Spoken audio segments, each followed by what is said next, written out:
I expected my birthday to be another dull evening in our cooling marriage.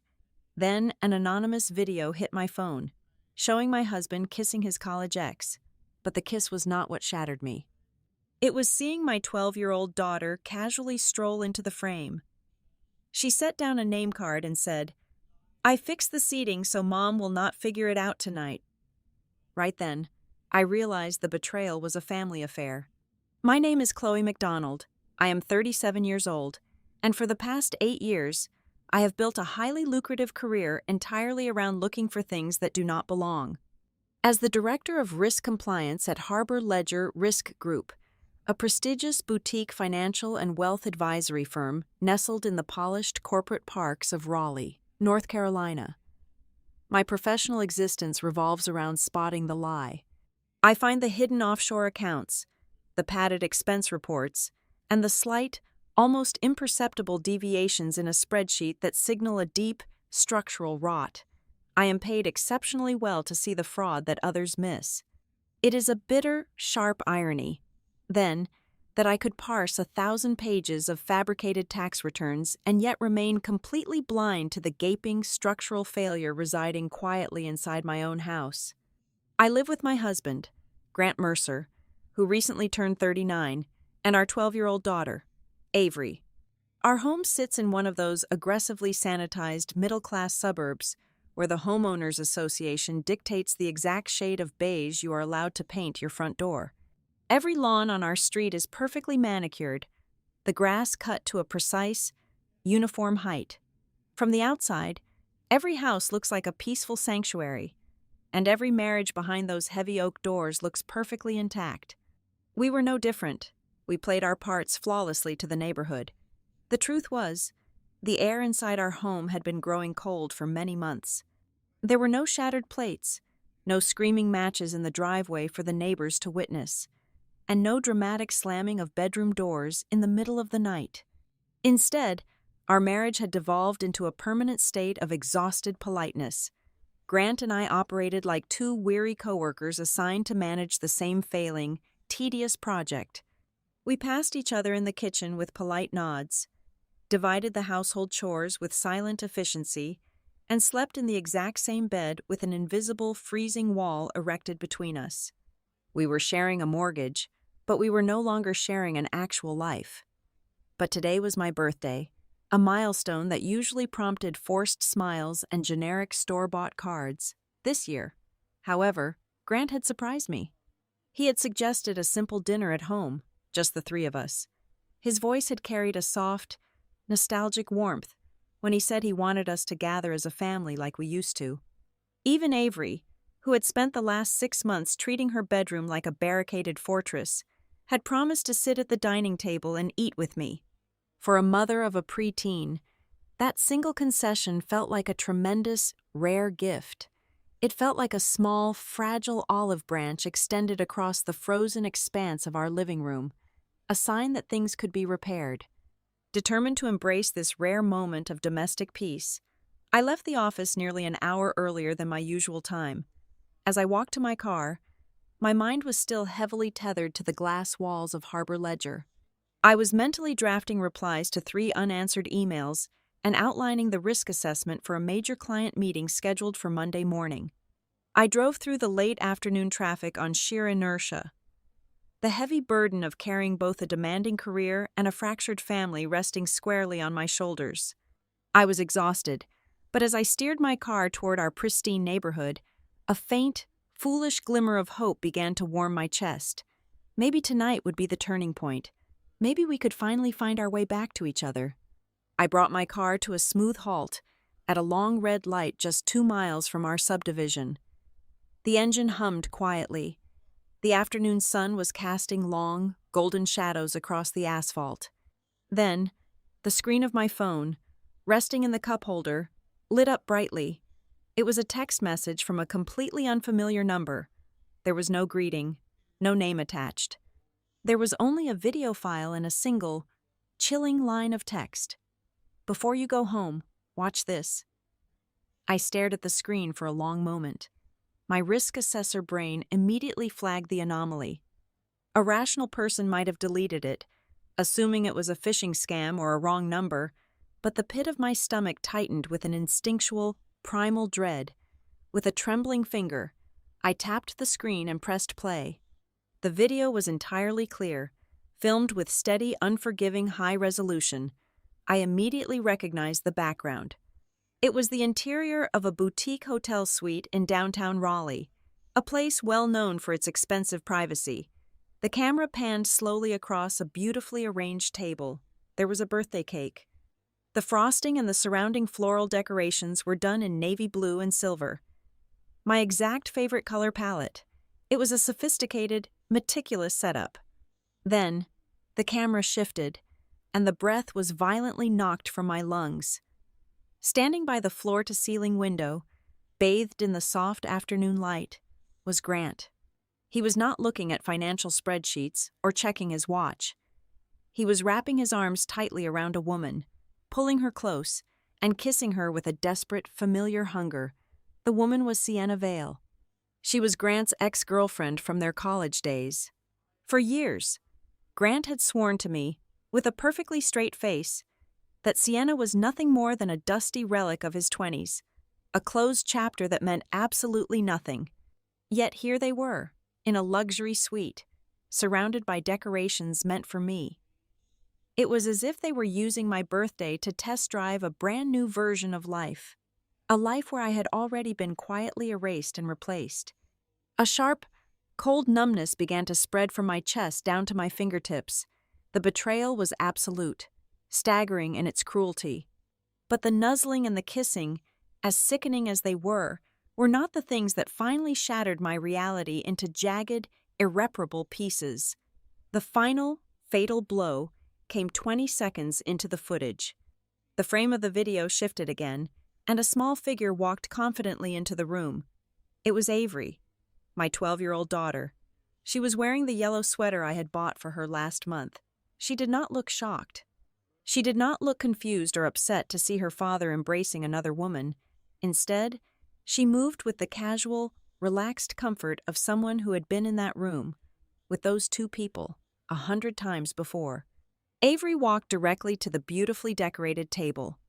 She picked up a small, elegant piece of heavy cardstock. She adjusted its position next to the birthday cake, her face completely calm, completely detached. Then, clear as a bell, she spoke, her voice captured perfectly by the phone's microphone. "I fixed the seating card so Mom won't figure it out tonight." The traffic light above my car turned from red to green. The driver behind me slammed on his horn, a loud, blaring sound that seemed to come from another universe. I could not move. I could not breathe. I sat paralyzed in the driver's seat as the video looped back to the beginning. In the span of 30 seconds, my entire world had inverted. Grant was not just having a momentary lapse of judgment. This was not a sudden, drunken mistake or a fleeting moment of weakness. And Sienna was not just a ghost from the past making a brief reappearance. This was a fully constructed, alternate reality playing out right behind my back. But the most terrifying revelation of all was the casual, easy tone of my daughter's voice.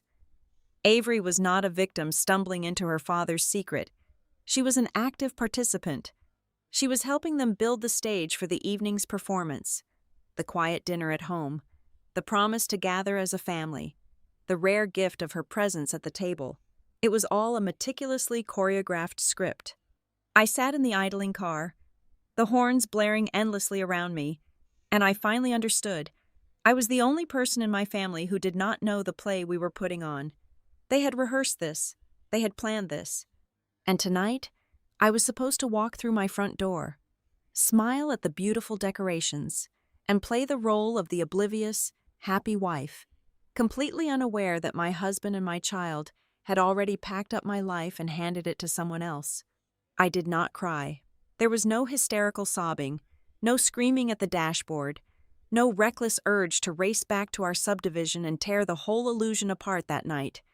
The moment the traffic light turned green and the horns blared behind me, the betrayed wife vanished completely. The director of risk compliance took the wheel. I drove 2 miles down the road and pulled into the desolate, poorly lit parking lot behind a 24-hour pharmacy. I killed the engine, locked the doors, and picked up my phone. I did not watch the video again to torture myself. I watched it as an evidence analyst. I scrubbed through the footage frame by frame, my thumb dragging slowly across the screen, zooming in on the background details with the cold precision of a coroner. The boutique hotel suite had a distinct, opulent monogram embroidered on the throw pillows. I recognized it immediately as the luxury hotel on Fayetteville Street. I zoomed in further on the coffee table. Right next to my navy blue and silver birthday cake, partially obscured by Sienna's designer handbag, was a thin leather binder. Stamped across the front in gold lettering were the words, "Second Sunday Living." I checked the metadata of the video file. It had been recorded exactly 2 hours and 45 minutes ago. They had filmed their little dress rehearsal right before Grant was supposed to drive home and play the devoted husband for my birthday dinner. My screen vibrated in my palm. A second message appeared from the same anonymous number. "Look at your home equity alerts before he asks you anything tomorrow." That single sentence acted like a shot of ice water straight into my veins. The suffocating pain in my chest was instantly obliterated by a sharp, blaring financial alarm. In my line of work, you learn very quickly that adultery is rarely just about sex. It is usually the messy, emotional byproduct of a much larger, highly calculated theft. I opened my email application, bypassed my neat, organized inbox, and dug straight into my spam folder. My eyes scanned past the junk advertisements and phishing attempts until I hit a cluster of automated notifications from our primary banking institution. They were electronic alerts about a home equity line of credit. A massive secondary mortgage taken out against the family home we had spent 10 years paying off. The most recent alert was a withdrawal notification for $50,000, processed just 3 days ago. I stared at the digital receipt, the glowing pixels reflecting in my eyes. I had never seen these documents. I had never agreed to this line of credit. I had never signed a single piece of paper authorizing a loan against the roof over my daughter's head. He had forged my signature. I did not waste a single second panicking. I dialed the private cell phone number of Naomi Cross. Naomi was a veteran divorce attorney in Raleigh who possessed the emotional warmth of a concrete wall, which was exactly why she was the most feared and respected lawyer in the state. She did not offer tissues. She did not offer useless platitudes about how things happen for a reason. She answered on the second ring. I gave her a brutal, uninterrupted 2-minute summary of the video. The presence of my daughter, the other woman, the mysterious binder, and the forged home equity loan alerts. Naomi was silent for exactly 3 seconds. When she spoke, her voice was razor-sharp and perfectly steady. "What do you want to keep, and how far are you willing to go?" "I want my daughter," I replied instantly, the words tasting like copper in my mouth. "I want my house, and I want him to leave with absolutely nothing." "Then you are going to listen to me very carefully," Naomi instructed, shifting into a relentless, commanding gear. "You do not go home tonight and throw this in his face. You do not send a furious text message demanding answers. You do not cry. You do not give him the gift of a warning. If you confront a narcissist before you have protected yourself, they will try to wreck everything before you can stop them. The first thing you do is save every original file to an external, secure drive. You change every single personal password you have, and tomorrow morning, the first thing we do is reroute your salary for the next month into a completely separate, untouchable account. Do you understand?" I agreed to every condition. I hung up the phone and opened my corporate travel application. I used my personal company card to book a room at an extended stay hotel on the outer edge of the city, ensuring the charge would not flag on any of the joint credit cards Grant monitored. Then, I had to do the hardest part of the night. I had to perform. I had to become the oblivious wife one last time. I opened my text thread with Grant. I forced my hands to stop shaking and kept my fingers steady as I typed out a brief, boring message. "Massive compliance emergency at work. A client file just blew up. I am going to be stuck at the office until past midnight. I am so sorry about the birthday dinner. Go ahead and eat without me." His reply came through in less than 30 seconds. "Oh no, honey, that is awful. Do not worry about us at all.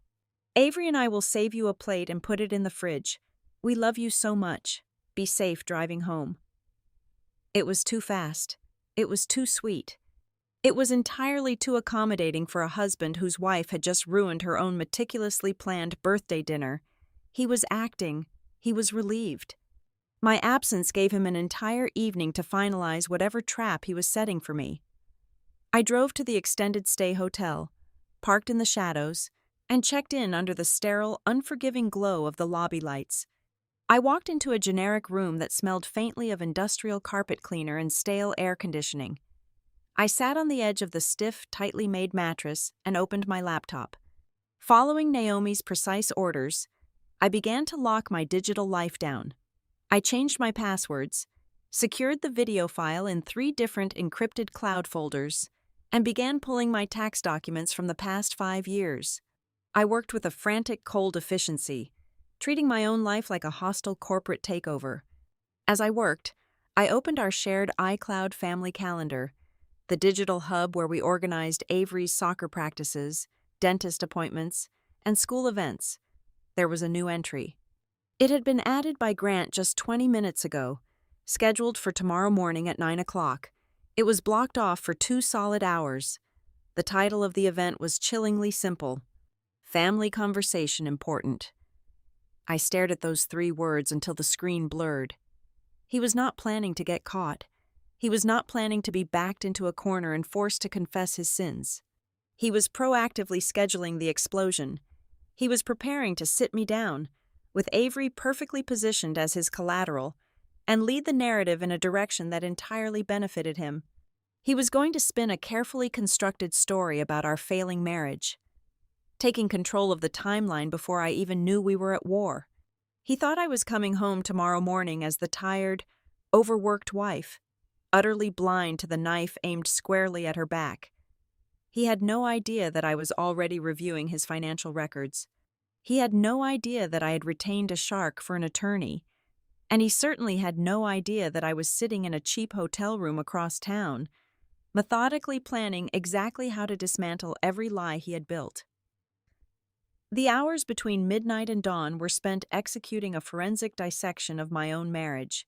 The harsh digital glow of my laptop screen was the only light in that sterile, unfamiliar hotel room. I accessed our primary banking portal, bypassing the everyday checking accounts and diving straight into the heavy mortgage records. The home equity line of credit was not merely open, it had been systematically bled dry. The funds had been drawn in 3 distinct, calculated tranches over the past 90 days. I traced the wire transfers with the practiced, ruthless eye of a corporate auditor. The money did not disappear into a mysterious offshore account or get squandered on gambling debts. It flowed directly, and legally, into a domestic corporate account belonging to a boutique brand consulting firm called Vail Social House. A 10-second registry search on the state government website confirmed what my gut already knew. The principal owner and sole proprietor was Sienna. I pivoted my investigation to our credit card statements. Grant possessed a high-tier platinum card that he vehemently insisted was used strictly for entertaining his high-net-worth clients and covering legitimate travel expenses. He always paid the balance in full from a separate account, so I rarely looked at the itemized charges. Tonight, I scrutinized every single line. They told a completely different story. There were massive recurring transactions at high-end furniture retailers and boutique home goods stores. Then I found the most glaring anomaly. It was a recurring monthly charge classified under property management. It was a corporate lease agreement for a luxury townhouse located on the affluent north side of the city. He was not just buying expensive dinners. He was fully furnishing, decorating, and maintaining a secondary, secret residence with money that essentially belonged to our family. I opened another tab and pulled up the family location sharing application. It was an application we installed years ago for safety, one Grant clearly forgot I still monitored. I cross-referenced the geographic coordinates of the newly discovered North Side townhouse with my daughter's extracurricular schedule. For the last 8 weeks, Avery was supposed to be attending an advanced math lab every Wednesday afternoon to prepare for state testing. I pulled the historical location data for both Grant's and Avery's mobile phones.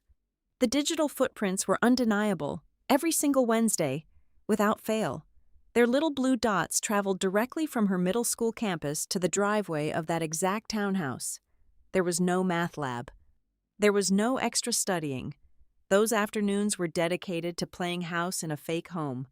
A sickening wave of pure, cold adrenaline pushed me to log into the parent portal of Avery's private school. I bypassed the grades and attendance records, navigating straight to the emergency contacts and the authorized pickup list. The screen refreshed, and the remaining air left my lungs. Sienna Vale was sitting right there on the approved list, officially designated with the title of Aunt. I downloaded the digital authorization form required for such a significant addition. The school mandated signatures from both legal guardians for security purposes. At the bottom of the document, resting innocently on the secondary signature line, was my exact digital signature. I stared at the neat, familiar looping letters. I had never seen that document in my life, let alone signed it. I needed to see exactly how deep this psychological infiltration went. I opened a private browser window and found Sienna's public social media profiles. At first glance, her grid was a perfectly curated aesthetic of an ambitious, child-free entrepreneur living her absolute best life. But my professional eyes were highly trained to look at the margins, to find the truth hiding just outside the center frame. I scrutinized the edges of her carefully composed photographs. In one picture of a Sunday brunch spread, the bottom right corner captured a child's arm wearing a familiar embroidered denim jacket. Another post documenting a weekend road trip featured a subtle shot of the back seat, where Avery's distinct teal canvas backpack was clearly visible. The most damning evidence was a close-up shot of two hands holding a rescue dog. Clasped securely around the smaller wrist was the silver charm bracelet I had given my daughter for her 11th birthday. Sienna had been publicly documenting her role as a shadow stepmother for months, hiding my child in plain sight through clever, intentional cropping. When the sun finally rose, casting a gray light through the hotel window, I initiated a secure video conference with my attorney, Naomi. She did not bother with a polite good morning or ask how I slept. She simply introduced the third person on the screen. Owen Barrett was a digital forensics expert who looked barely out of college but spoke with the cold, clipped authority of a seasoned federal investigator. I shared my screen, methodically walking them through the forged school documents and the loan authorizations. Owen immediately asked about any shared, unsecured electronic devices in our home. I told him about an old tablet we kept in a kitchen drawer, mostly used for looking up recipes and adjusting the smart thermostat. "That is your vulnerability point," Owen stated, his voice flat and analytical. He exported your saved signature profile from the keychain on that device. It is a rudimentary extraction, but highly effective if nobody is looking for it. Owen did not stop there. I gave him the name of the mysterious entity I had investigated earlier Second Sunday Living. Within 20 minutes, he had completely penetrated the corporate veil. It was registered as a limited liability company exactly 3 weeks ago. On paper, the registered agent and primary owner was Grant's cousin, a man who lived 2 states away and managed a mid-sized landscaping business. "It is a textbook shell company," Owen explained, typing rapidly on his end, his eyes scanning unseen data. The domain registration, the administrative contact email, and the internet protocol addresses used to log into their banking portals all ping straight back to your husband's office network and the wireless router at the new townhouse. The money stolen from your home equity is currently sitting right there in their operating account. The complete picture finally snapped into terrifying, high-definition focus. The infidelity was merely the cosmetic layer of a much more devastating, highly calculated financial crime. This was not a tragic, common story about a husband who simply fell out of love and succumbed to the temptation of a former flame. Grant was actively liquidating my hard-earned net worth to seamlessly finance his exit strategy. He was building a brand new life, furnishing a new home, creating a new corporate entity, and smoothly integrating my daughter into a new family structure. And he was doing it all by using the financial equity I had spent a decade earning to pay for the absolute destruction of my own life. By late morning, my hotel room felt less like a sanctuary and more like a suffocating bunker. Owen, operating remotely with a terrifying speed, had managed to pull a complete, mirrored backup from Grant's old tablet device. As I sat cross-legged on the stiff hotel bed, an encrypted file transfer pinged onto my desktop. It was a massive, compressed folder. Its title was a single, chilling word: stability. I unzipped the file, expecting more financial ledgers or perhaps digital receipts for expensive jewelry. Instead, a grid of several dozen thumbnail images populated my screen. I clicked the first photograph, and a cold sweat immediately broke out across the back of my neck. It was a picture of our kitchen counter, overflowing with unwashed plates and crusted pans. I remembered that night clearly. It was a Tuesday, roughly 6 months ago, when I had worked a 14-hour shift finalizing a massive compliance audit. The next photo was even worse. It was a candid shot of me passed out on the living room sofa, my mouth slightly open, still wearing my wrinkled work clothes after a grueling cross-country business flight. I kept scrolling. There was a close-up image of a prescription sleeping pill bottle resting on my nightstand. The label was sharply in focus, bearing my name and the date from 2 years ago, right after my mother passed away. I stared at the screen, my breathing turning shallow and rapid. As a risk compliance director, I was trained to look at worst-case scenarios and build models around catastrophic failures. But looking at these photos, I realized the catastrophic failure was my own reality. These were not accidental snapshots. They were meticulously framed, deliberately curated exhibits. Grant was not just documenting my exhaustion. He was weaponizing my grief and my career. He was painting a highly calculated portrait of a mother who was chronically absent, dangerously fatigued, and entirely unstable. The psychological warfare deepened as Owen uncovered an archive of deleted email exchanges from Grant's primary account. He had been having regular, highly confidential correspondence with the senior guidance counselor at Avery's middle school. I read the threads, my stomach twisting into tighter and tighter knots. In every single message, Grant adopted the tone of a deeply concerned, perfectly involved father simply trying to navigate a difficult family dynamic. He repeatedly used phrases highlighting how Avery felt profoundly neglected due to my relentless work schedule. He used terms like emotional unavailability and chronic maternal detachment.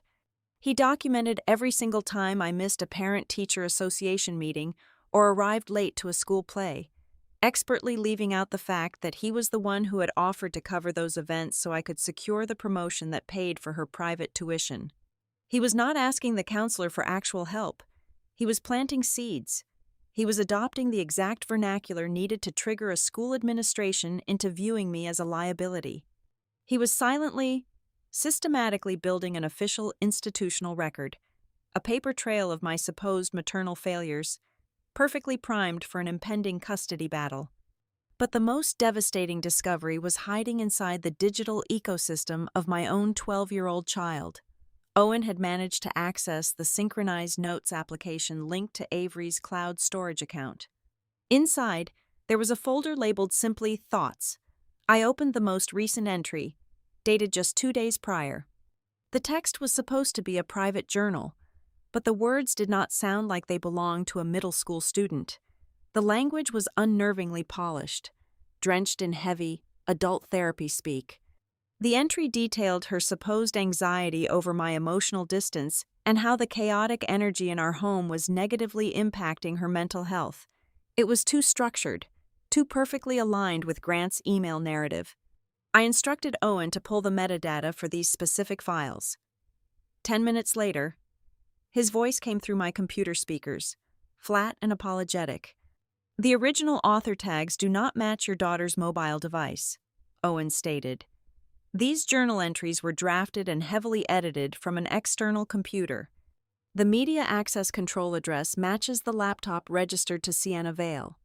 The timestamps show the edits were made exactly 1 hour before your daughter's weekly school counseling sessions. The metadata did not just show timestamps, It showed a relentless pattern of psychological grooming. Sienna was sitting in her rented townhouse, typing out fake teenage angst, while Grant served as the courier, delivering these poisoned journals into the official school record. They were not just manipulating my child. They were literally writing the script she was supposed to feed to the school psychologist. Naomi called me shortly after Owen revealed the altered journal entries. I explained the contents of the image folder and the fake diaries, my voice shaking with a potent mixture of pure rage and profound terror. "This is exactly how you assassinate a character in a modern family court," Naomi explained, her tone devoid of any sugarcoating. "He does not need to prove you are an abusive monster. The bar is much lower now. He only needs to make you look like a corporate drone who consistently puts her career above her child's well-being. He is building a narrative where he is the stable, present primary caregiver, and you are the chaotic, transient paycheck." Her words echoed in my ears as I continued digging through Grant's recovered documents. Hidden deep within a folder disguised as tax preparation materials, I found a draft of a post-nuptial agreement. It was a staggering document. There was a specific clause detailing a scenario where we might temporarily live apart for the supposed mental and emotional benefit of our daughter. If I signed it, Grant would retain full managerial control of the primary residence, both family vehicles, and most importantly, absolute authority over Avery's daily schedule and living arrangements. The pieces of the puzzle slammed together with a deafening finality. The carefully planned birthday dinner, the meeting Grant had scheduled on our shared calendar for later this morning, the soft, accommodating text messages he had sent me last night, it all made perfect, horrifying sense. Grant had absolutely no intention of getting down on his knees, confessing his sins, and begging for my forgiveness. That would require him to admit fault and risk losing his financial leverage. Instead, he was planning to orchestrate a highly civilized, incredibly tragic breakup. He was going to sit me down, look me in the eye with fake, sorrowful tears, and tell me that my demanding career had broken our family. He was going to present the curated photos and the counselor's reports, making me feel like a spectacular failure of a mother. And then, while I was drowning in artificially induced guilt, he would slide that post-nuptial agreement across the table. He expected me to sign away my home and my daughter, genuinely believing I was doing the right thing to save her from my own toxic presence. The air in the hotel room felt thick, almost unbreathable. I closed the laptop, the screen going black, reflecting my own pale, exhausted face. The nature of my pain underwent a violent, fundamental shift in that exact moment. The initial, burning sting of spousal betrayal, the anger over the hotel room and the lies, evaporated completely. I no longer cared who he was sleeping with. I did not just want to inflict revenge for a broken vow. A white-hot singular focus took root in the center of my chest. I was looking at a meticulously designed heist. My husband and his mistress were attempting to steal my entire existence. They had weaponized my ambition, turning the very job that kept our family afloat into the instrument of my destruction. They were using fake files, stolen money, and the manipulated mind of my own child to systematically erase me from my own life. I stood up from the bed, my legs steady, my mind sharper than it had been in a decade. They wanted a war over who was the better parent. I was going to make sure they deeply regretted ever inviting me to the battlefield. I executed Naomi's instructions with the ruthless, mechanical efficiency of a corporate liquidator dismantling a bankrupt firm. By 8 o'clock in the morning, my direct payroll deposit was officially rerouted to a brand new, single-signer account established at a completely different banking institution across town. I placed a hard, impenetrable freeze on my credit profile across all 3 major credit bureaus, ensuring that not a single dime could ever be borrowed in my name again. I spent the next 2 hours meticulously downloading 7 years of joint tax returns, the original deed to our suburban house, and every single piece of financial documentation I could pull from the cloud storage. I hunted down every old tablet, discarded smartphone, and backup laptop in my possession, aggressively wiping any trace of my digital signature from their memory banks. Before the clock struck noon, I was sitting in the quiet, mahogany-paneled office of a specialized estate attorney. I had to build an immediate legal fortress around the one valuable asset Grant did not know about. It was a pristine piece of undeveloped lakeside property left to me by my late grandmother. The attorney swiftly drafted an irrevocable trust, completely severing the land from our marital estate. It guaranteed that Grant could never, under any circumstances, use my family inheritance as collateral to plug the massive, bleeding holes in his sinking financial ship. Walking through my own front door at 6 o'clock that evening felt exactly like stepping onto a hostile, rigged movie set. I had to swallow the bile rising in my throat and actively project the exhausted, slightly distracted aura of a woman whose massive work crisis had thankfully been resolved. Grant was standing in the kitchen, casually stirring a pot of expensive pasta sauce, perfectly playing the part of the supportive, domestic partner. He offered a sympathetic, warm smile, asking how the compliance emergency went, his tone laced with a sickening layer of false empathy. I gave him a vague, incredibly boring summary about regulatory audits. Watching the subtle wave of relief wash over his face, he truly believed he had dodged a bullet.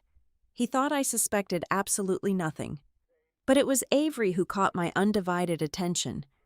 My daughter sat at the kitchen island, staring blankly at her open homework binder.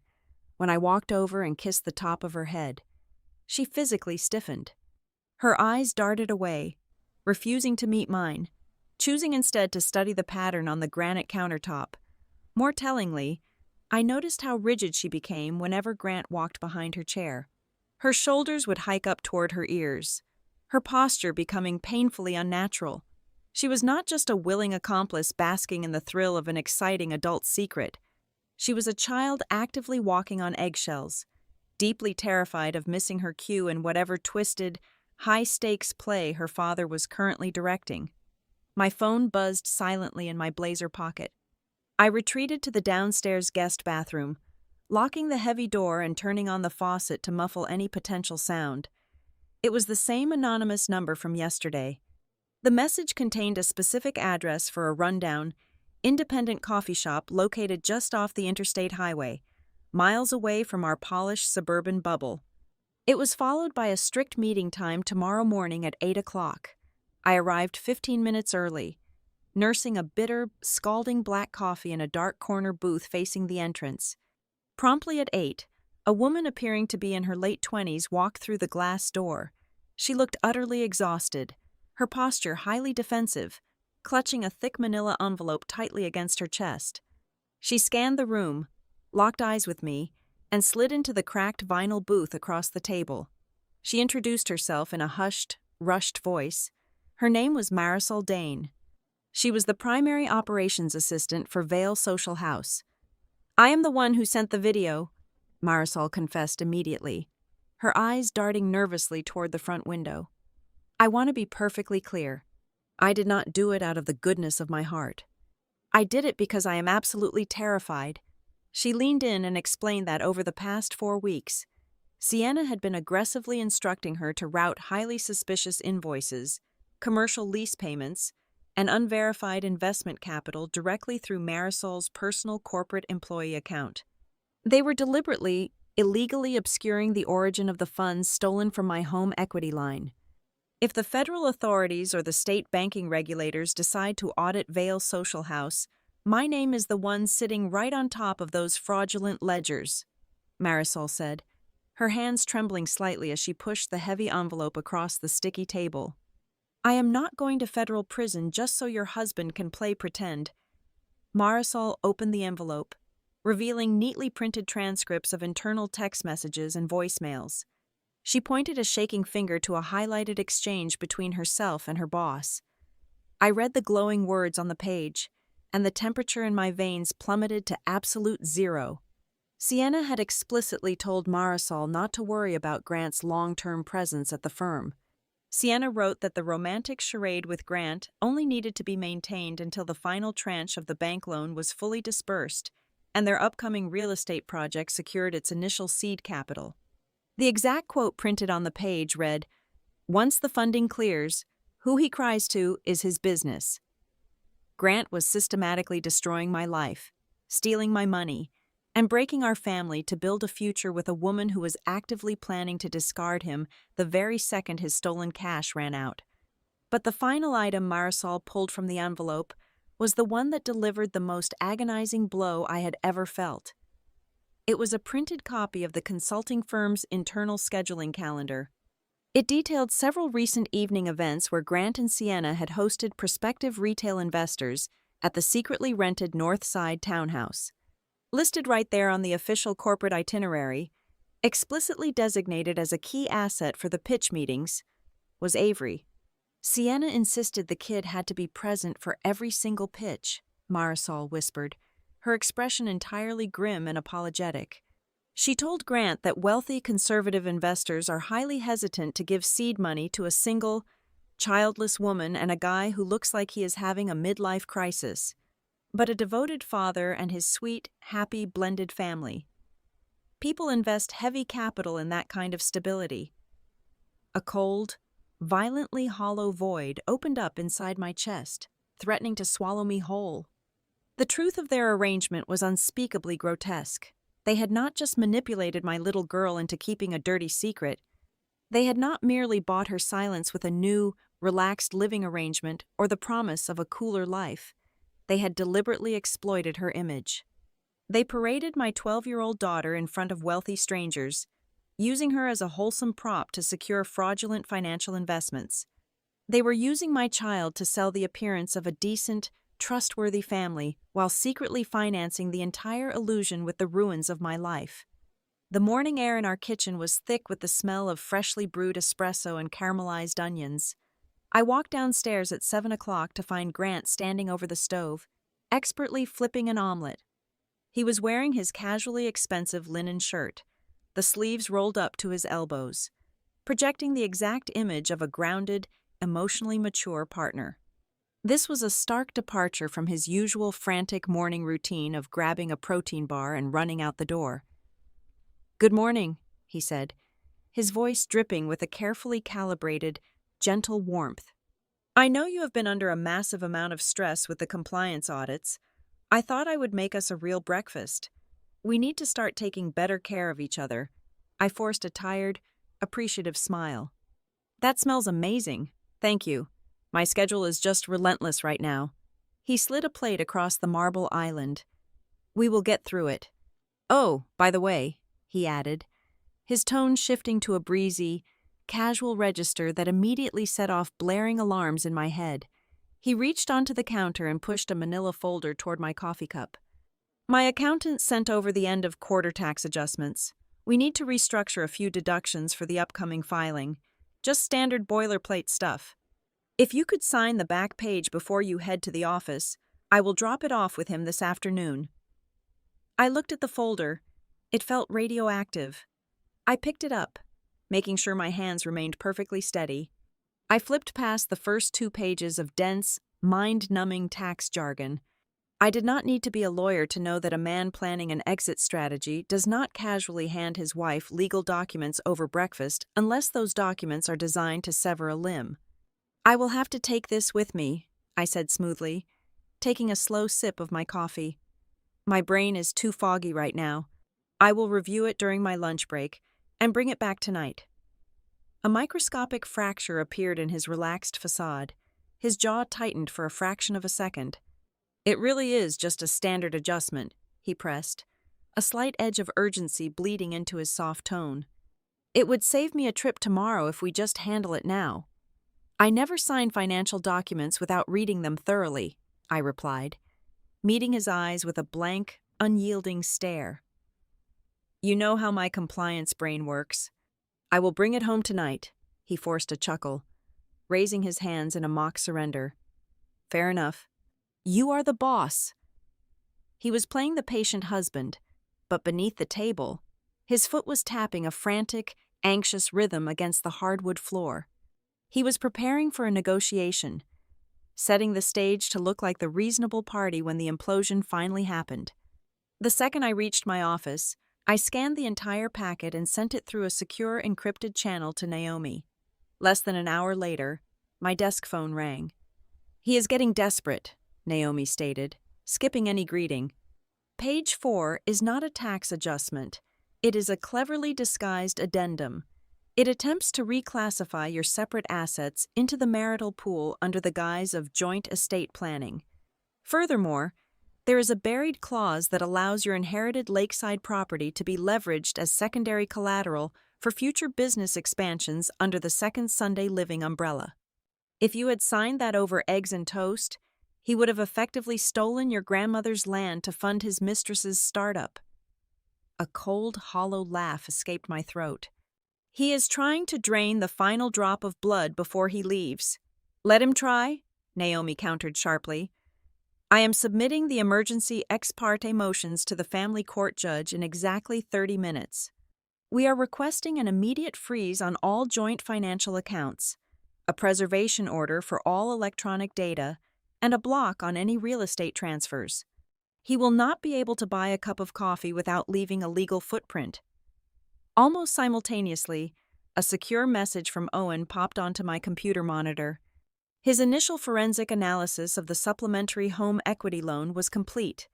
The technical evidence was damning. Owen had isolated the exact Internet protocol addresses used to access the bank portal. The login requests did not originate from our home network or my office. They came directly from the wireless router at the secret North Side townhouse. Furthermore, the digital timestamps on the electronic signatures perfectly aligned with the hours I was physically swiping my badge inside the Harbor Ledger security gates.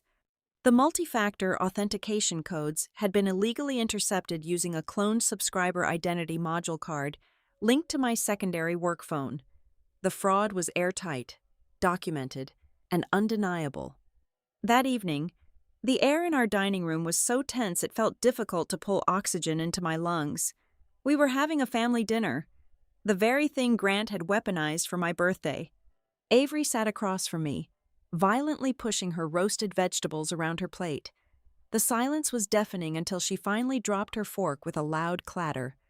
"You are always just staring into space," Avery snapped, her voice carrying an unnatural, practiced bitterness. "You never actually listen when I talk about my day. You only care about your deadlines and your stupid compliance audits." I froze, my fingers gripping the edge of the mahogany table. Those were not the words of a 12-year-old girl annoyed about chores or homework. The cadence, the specific vocabulary, the calculated tone of deep, structural disappointment, it was a perfect, terrifying echo. I was sitting in my own dining room, looking at my own daughter, but I was hearing Grant and Sienna's voices crawling out of her mouth. They had rehearsed this script with her. They had taught her how to build the narrative of the neglectful mother.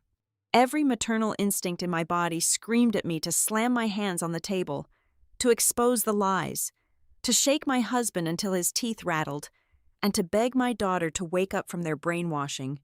I wanted to scream that her father was a thief and her new friend was a parasite, but I locked those words behind a wall of pure, agonizing discipline. I knew that if I lost my temper, if I raised my voice or broke a single plate, Grant would immediately document the outburst. My rage would be filed away in that hidden folder labeled stability.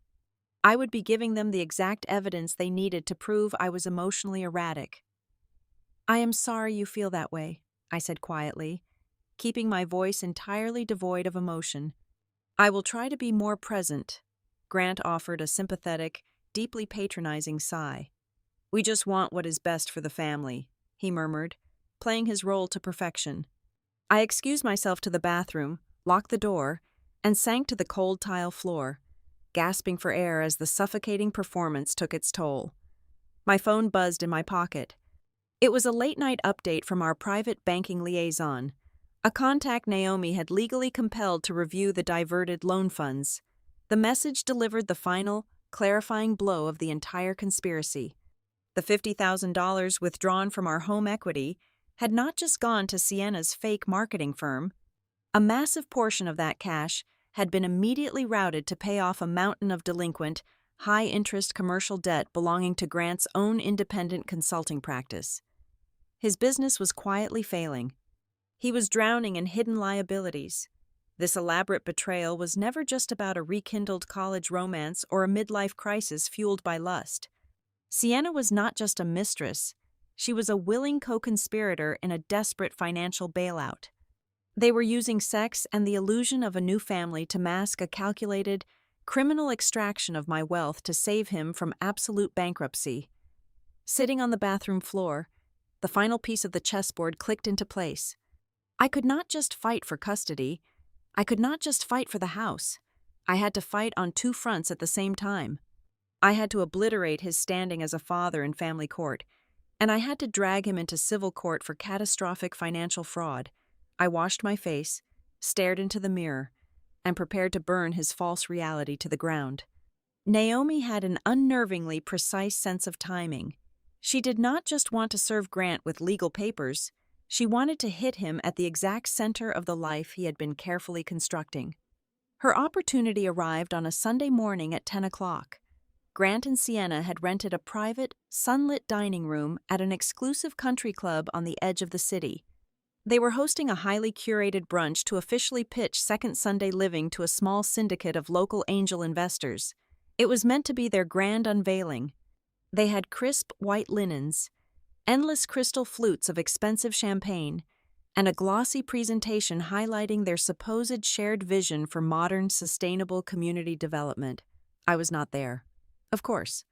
I was sitting in my attorney's office, drinking black coffee and waiting for the text message from the private process server Naomi had hired. The server walked into that private dining room right in the middle of Grant's opening remarks. He did not care about the wealthy audience or the delicate ambiance.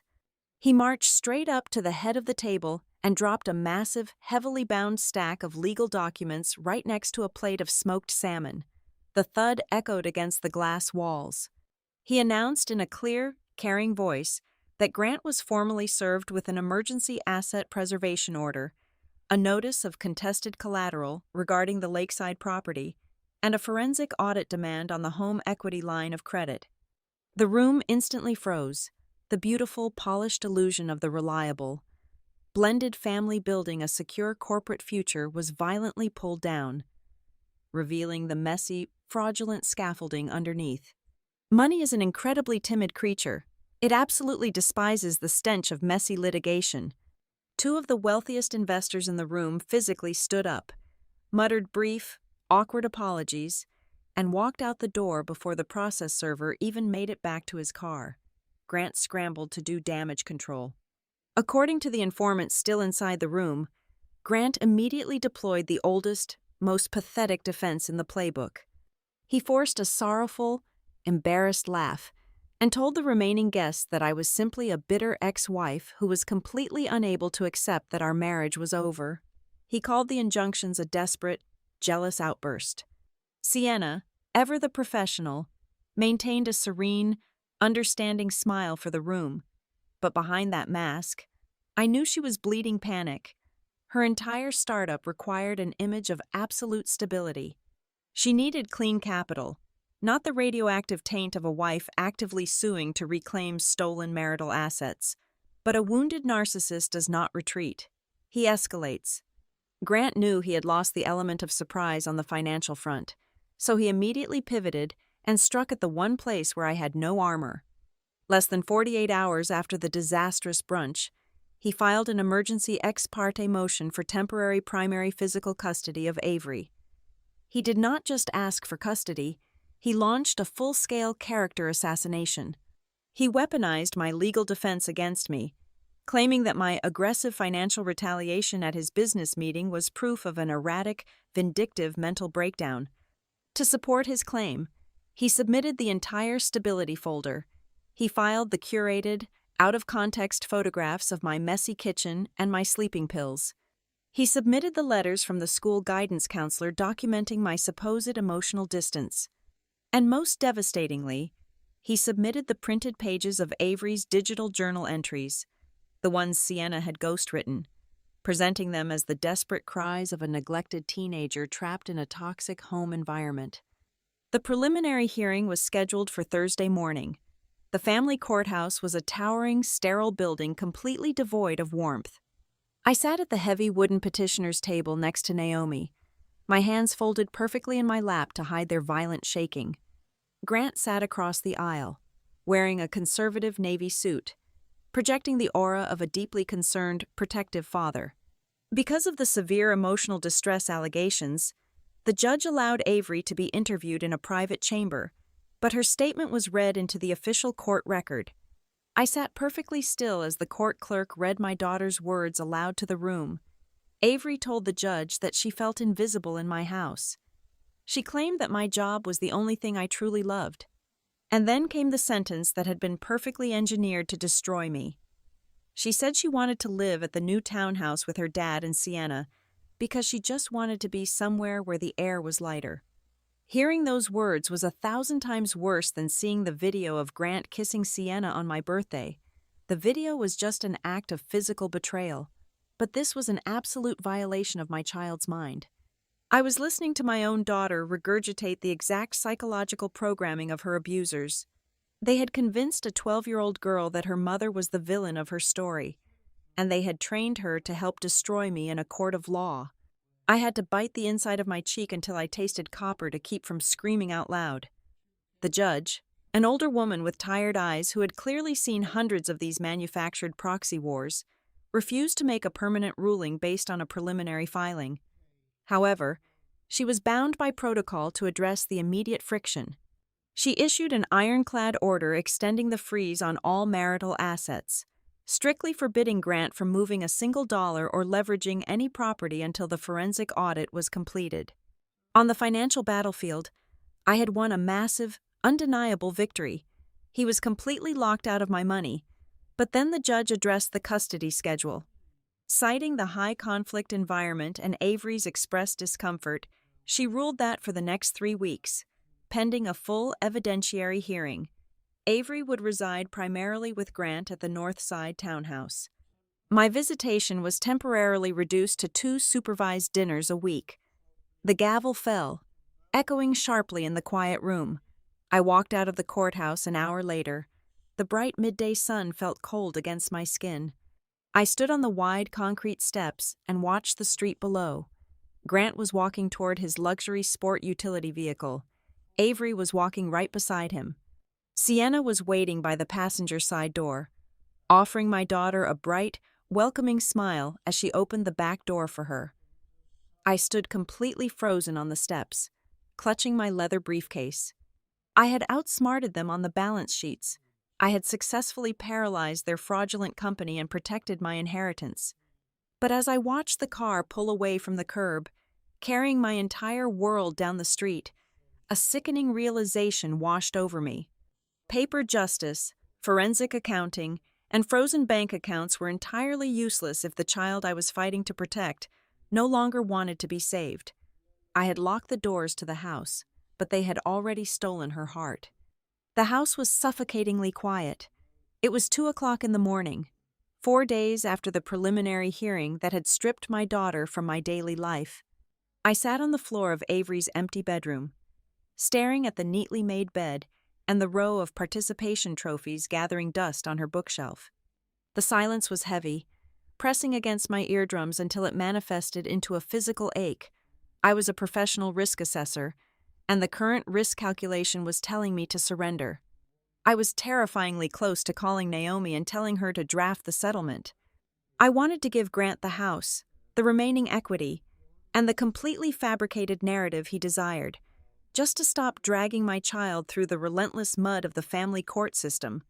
What was the point of winning a legal war if the prize was a deeply traumatized daughter who genuinely believed I was the villain? I could not force her to be saved if she was holding on so tightly to her captors. My phone vibrated against the hardwood floor, startling me out of the dark spiral. It was a secure file transfer notification. Marisol had delivered the final data packet. I carried my laptop down to the kitchen counter. My fingers moving mechanically, I downloaded the encrypted zip file. Marisol had warned me that this batch was different. It was not just financial ledgers or corporate itineraries. She had managed to access a secondary cloud backup linked to Sienna's primary devices, retrieving deleted text threads, internal presentation drafts, and most importantly, a series of voice memos. I opened the first audio file. The sound quality was slightly muffled, likely recorded accidentally while a phone was resting face down on a desk. But the voices were unmistakably clear. It was Grant and Sienna. They were in the middle of a mundane argument about scheduling. Then, the conversation took a turn that made the blood freeze entirely in my veins. "We just need to get through the final custody evaluation," Grant said, his voice laced with profound irritation. "Once the permanent order is signed and the primary residence is legally established here, we execute the next phase. I found a highly rated immersive arts boarding program in upstate New York. It is perfect. I will pitch it to her as a prestigious opportunity." There was a brief pause, followed by the clinking of a glass. "Are you sure she will agree to go?" Sienna asked, her tone entirely devoid of maternal concern. "She is pretty attached to this whole new blended family dynamic we have going on." Grant let out a harsh, exhausted sigh. "She will do whatever I tell her is best. I love her, but I cannot revolve my life schedule around middle school drama forever. We have a massive company to launch.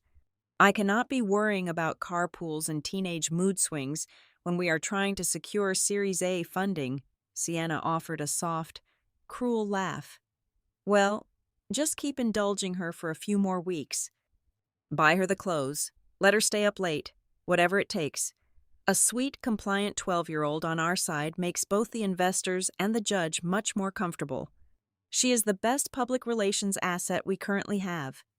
The audio file ended, leaving only the soft hum of my refrigerator to fill the kitchen. I did not cry. The pain was too massive, too absolute for tears. It bypassed sorrow completely and settled into a cold, bottomless horror. Grant did not want Avery. He had never actually wanted primary custody.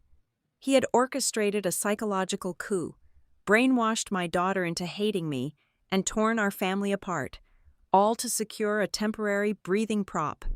Avery was nothing more than a strategic shield to protect his fraudulent financial maneuvers and a charming accessory to pacify his skeptical investors. And the absolute second the ink dried on the final court order, he was going to pack her into a suitcase and ship her to a boarding school hundreds of miles away, discarding her the moment she was no longer professionally useful. The cruelty was so profound it bordered on the sociopathic. He had broken her heart simply to borrow her face. I opened a secure video link with Naomi and Owen immediately. The sun was just beginning to rise, painting the sky outside my window in dull shades of gray.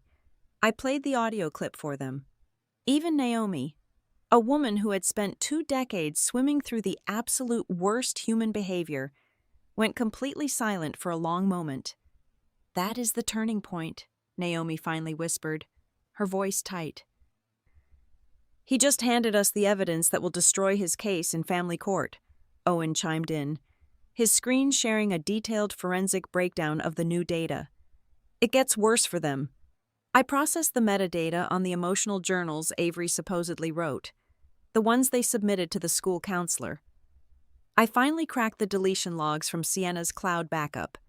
The data unequivocally proves that those exact diary entries were drafted from scratch on Sienna's laptop the night before they were submitted. There is zero trace of those files originating from your daughter's devices. It was pure fabrication." Owen brought up another document. It was an internal security log from the boutique hotel downtown. "And regarding that initial video you received on your birthday, you assumed it was a hidden camera planted by a malicious third party. It was not." Marisol confessed in her secure message thread that she explicitly tipped off the hotel security team about the room number. She knew Sienna and Grant were using the suite for a family stage rehearsal to mock up photos for the investor deck.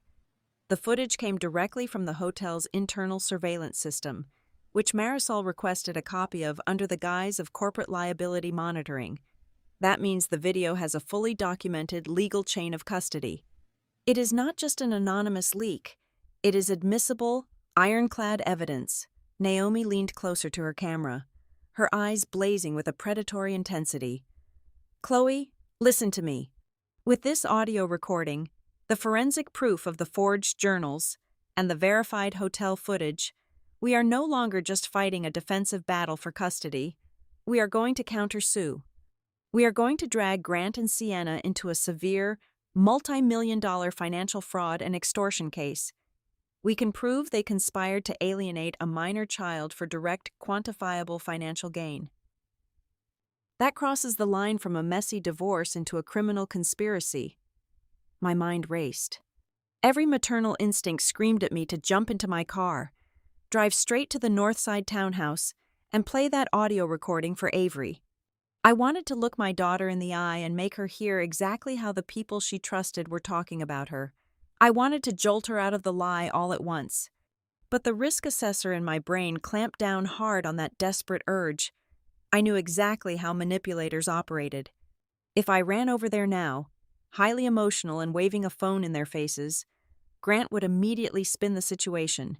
He would tell Avery that I had illegally hacked his devices. He would cry, hold her tight, and swear that the boarding school conversation was just a stressful, out-of-context brainstorming session he never intended to act upon. Sienna would buy her a gift, stroke her hair, and tell her that her mother was just trying to poison their special bond. They would rewrite the truth before the audio even finished playing. No. I could not give them the opportunity to control the environment. The truth needed to be deployed in a space where they had absolutely no power to change the narrative. It needed to drop in a sterile, unforgiving room where tears and lies were met with perjury charges. "We do not say a single word," I told Naomi, my voice steady, stripped of all doubt. "We do not leak the audio. We do not preview our evidence. We let them walk into the final evidentiary hearing, believing they have completely won." I looked out the kitchen window at the manicured suburban street, feeling the ghost of my old life finally release its grip on my throat. I was no longer fighting to repair a broken family. I was a demolition expert, and I was going to bring the entire fraudulent structure crashing down right on top of their heads. The email from Naomi arrived at exactly 8 o'clock in the evening on the Tuesday before the final evidentiary hearing. The subject line was blank, but the attached document was a formal settlement proposal drafted by Grant's legal team. I sat at the small desk in my hotel room and read through the heavily sanitized legal jargon. It was a masterpiece of manipulative framing. Grant was offering me a deal that, on the surface, appeared incredibly generous. He proposed that I retain complete ownership of the primary family residence, the entirety of my inherited lakeside property, and 70% of our remaining liquid assets. In exchange, the demands were absolute. I had to immediately drop the forensic financial audit, withdraw all allegations of mortgage fraud, agree to sell the family home quietly within 6 months, and most crucially, accept a highly restrictive supervised visitation schedule with my own daughter. He was essentially attempting to buy my silence using the very same equity he had already stolen from me. He wanted to pave over his criminal exposure with a polite, confidential non-disclosure agreement while permanently cementing his control over Avery. I did not even bother calling Naomi to discuss it. I simply typed a one-word reply rejecting the offer and closed my laptop.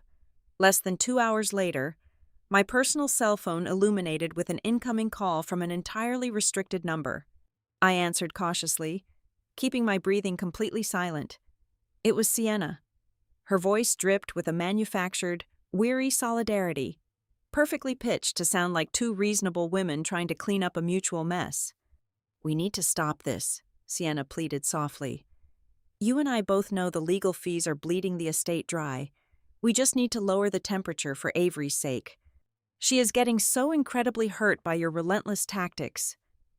I immediately activated the secondary digital voice recorder I had purchased earlier that week, fully aware that state law legally permitted one-party consent for recording phone conversations. I kept my tone perfectly neutral, feeding her the exact amount of hesitation she needed to feel empowered. I asked her why she genuinely believed tearing a 12-year-old girl away from her mother was an act of lowering the temperature. Sienna lost her pristine, professional composure for a single, fatal fraction of a second. Her frustration with the stalled settlement offer overrode her carefully rehearsed script. "Look, Grant told me from the very beginning how this would play out," Sienna snapped, the true ugliness of her character bleeding through the speaker. "He said that if Avery simply acted cold toward you for a few months, you would eventually break. He promised me you would rather sign the papers and walk away than look like a desperate, pathetic mother trying to force a kid to love her in front of a judge. I ended the call without saying another word. My hands were trembling violently, not from sorrow, but from the massive, lethal weight of the golden confession currently sitting on my digital recorder. I would discover much later, during a tearful session in a therapist's office, exactly what transpired inside the North Side townhouse that very same night. The carefully maintained facade of their happy, blended home was beginning to fracture under the immense, crushing pressure of the impending trial. Avery had quietly slipped out of her bedroom to get a glass of water and stood frozen in the dark hallway. Through the partially open door of the home office, she overheard a vicious, hushed argument between her father and his mistress. They were fiercely fighting over mounting legal expenses and the exhausting daily reality of managing a preteen schedule. Sienna angrily demanded to know when they were finally going to execute the boarding school option they had discussed. Avery stood in the dark, her heart pounding against her ribs, as she heard her father frantically try to shush Sienna. He backpedaled immediately, swearing in a panicked whisper that sending her away was strictly a hypothetical backup plan, a distant idea only to be used if the investor funding fell through. But the catastrophic damage in that dark hallway was already done. The polished mask had slipped, and the terrifying seed of doubt had finally been planted deep within my daughter's mind. By Wednesday afternoon, the fractures in Grant's foundation completely shattered, reaching into his own bloodline. Elaine Mercer, Grant's older sister, had always been a rigid, rule-following woman who valued fierce integrity over blind family loyalty. Naomi had aggressively subpoenaed Elaine for character reference documents, legally forcing her to review the preliminary evidence regarding the forged loan applications. Elaine did not merely comply with the court order, she actively defected. Deeply disgusted by the sheer, breathtaking scale of her brother's deception, Elaine drove directly to Naomi's downtown office and handed over a thick manila envelope. Inside were the original, wet ink mortgage documents from when Grant and I first purchased our suburban house 10 years ago. Elaine had acted as the official notary public for that transaction. These original, archived files conclusively proved that Grant possessed unrestricted, physical access to a perfect, high-resolution template of my signature, providing the exact blueprint he utilized to digitally forge the home equity line. At 4 o'clock that same afternoon, the final nail was violently hammered into the coffin. The primary banking institution officially released its binding fraud investigation report. The bank's internal cybersecurity division definitively concluded that the electronic signature on the supplementary loan documents categorically failed to match my established digital authentication tokens. The Internet protocol addresses, the keystroke timing patterns, and the device identifiers all pointed completely away from my corporate network and led straight back to Grant. The bank officially classified the massive loan as a fraudulent extraction, opening the heavy doors for crushing civil liabilities and an inevitable criminal referral. I spent my final evening sitting in Naomi's conference room. The polished mahogany table was completely buried under a mountain of undeniable proof. Naomi, operating with lethal precision, methodically organized the absolute ruin of my marriage into a single, massive exhibit book. She divided the thick binder into 3 distinct, devastating branches. Section 1 contained the meticulously documented timeline of the intentional infidelity, heavily anchored by the hotel surveillance video. Section 2 detailed the psychological manipulation of a minor, backed by the metadata proving Sienna authored the emotional journals and the recorded phone call where she openly admitted their strategy to freeze me out. Section 3 outlined the financial fraud, presenting a dense stack of bank reports, traced wire transfers, and Elaine's damning notary files. It was no longer just a divorce file. It was a case built to collapse everything they had constructed. The morning of the final hearing arrived with a heavy, overcast sky. I arrived at the family courthouse a full hour early. I sat completely alone in the driver's seat of my car. The engine turned off, listening to the absolute, hollow silence of the concrete parking garage. The thick exhibit binder rested heavily on the passenger seat right beside me. I looked at the dark leather cover, I knew with absolute, chilling certainty that I was going to walk into that courtroom and completely decimate Grant Mercer. I was going to tear down his fake company, publicly expose his mistress, and reclaim every single dollar of my financial independence. I was going to win the war on paper. But as I stared at my own pale reflection in the rearview mirror, the profound tragedy of my impending victory settled deep into my bones. The heavy wooden gavel would undoubtedly fall in my favor today, but it would not magically erase the toxic months of poison they had systematically pumped into my daughter's mind. It would not erase the shattering betrayal she felt standing in that dark hallway. Winning the legal battle was merely the very first, violent step. It would take years of immense patience, dedicated therapy, and agonizing effort to win back the genuine, unscripted trust of my child. I took one long, final breath, picked up the heavy binder, and stepped out of the car. The heavy oak doors of the family court swung shut behind me, sealing us inside a room where the air felt thin and electric. Grant took the witness stand first. He wore a conservative charcoal suit, his shoulders slightly slumped, perfectly portraying the exhausted, devoted father backed into a harsh corner by a ruthless, emotionally vacant corporate executive.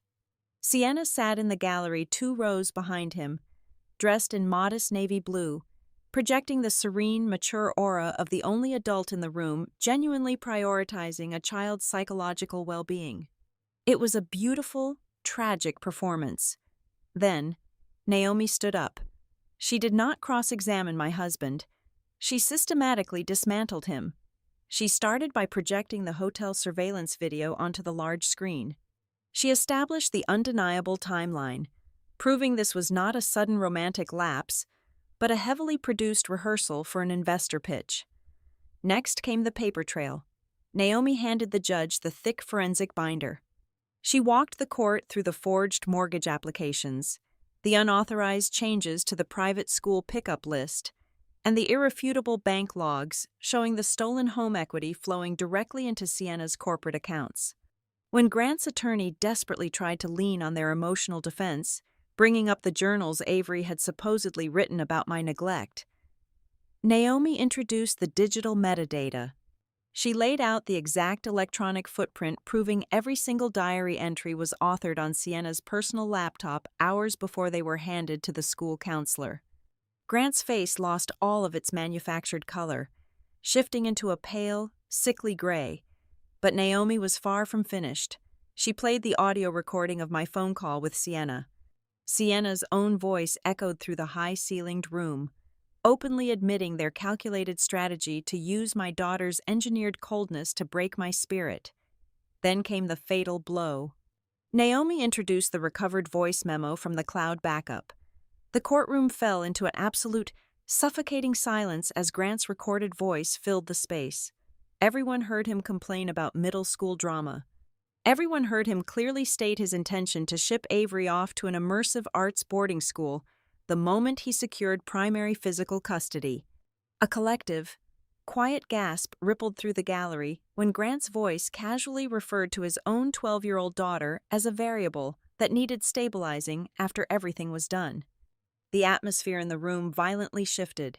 Recognizing the catastrophic danger of the mounting financial fraud evidence and realizing Grant's credibility was entirely obliterated, Sienna made a brutal, panicked calculation. When called to the stand, she turned on him to save herself. Stripped of her polished composure, her voice shaking with genuine fear of prison time, Sienna testified under oath that Grant had initiated the custody smear campaign against me many months prior. She confessed to the judge that Grant viewed Avery not as a daughter to love and protect, but strictly as a strategic bridge to secure investor sympathy and shield his failing finances. While the adults tore each other to shreds in open court, Avery was being gently interviewed in the judge's private chambers by a court-appointed child advocate. The agonizing weight of the hallway argument she had overheard days ago, combined with the sheer, crushing pressure of the collapsing lie, finally broke her. My daughter wept uncontrollably and confessed everything. She admitted she had been promised a brand new smartphone, expensive weekend horseback riding trips, and a lighter. Happier life if she simply memorized and repeated the exact grievances her father and Sienna had repeatedly taught her. When the judge returned to the bench, she did not hide her profound disgust. Her voice cracked like a whip. She struck down Grant's custody petition entirely. I was awarded sole physical and legal custody of Avery immediately. Grant was stripped down to strictly supervised visitation for the first 6 months, heavily coupled with a strict mandate for intensive, court-monitored family therapy. As for the stolen equity and the forged signatures, the judge formally transferred that massive web of financial fraud to the civil division, assuring Grant he would be facing a separate, incredibly severe trial. The collapse of their false reality was swift and absolute. Second Sunday. Living dissolved into thin air within a single week. The local angel investors fled the moment the fraud allegations hit the public record. The primary banking institution aggressively called in the remaining debt, freezing all of Grant's accounts. Sienna lost every single one of her legitimate consulting contracts once the trial transcripts became public knowledge. I did not have to lift a finger or resort to a single dirty trick to destroy them. The unvarnished truth simply did all the heavy lifting on its own. That evening, when I finally brought Avery back to our quiet suburban house, there was no cinematic, tearful embrace where all the trauma magically vanished into the night. We stood in the kitchen, the air between us heavy with exhaustion, guilt, and profound regret. I did not hug her right away. I looked my daughter directly in the eye and told her that my love for her was absolute and unbreakable, but the trust between us had been severely shattered. I explained that we were going to rebuild it, piece by piece, day by day, through dedicated therapy and an absolute, non-negotiable commitment to the unfiltered truth. She nodded slowly, her eyes red and swollen, and for the first time in nearly a year, I saw my real daughter looking back at me. Exactly 1 year later, I celebrated my birthday again. The dining room was quiet. There were no elaborate decorations, no fake smiles, and absolutely no hidden agendas. It was just me and Avery sitting across from each other at a much smaller table. We ate simple homemade pasta, and she gave me a slightly uneven, hand-drawn birthday card. It was not a perfect life, and the deep emotional scars of that terrible year still occasionally pulled tight. But as I blew out the candles, I felt a profound, grounding peace.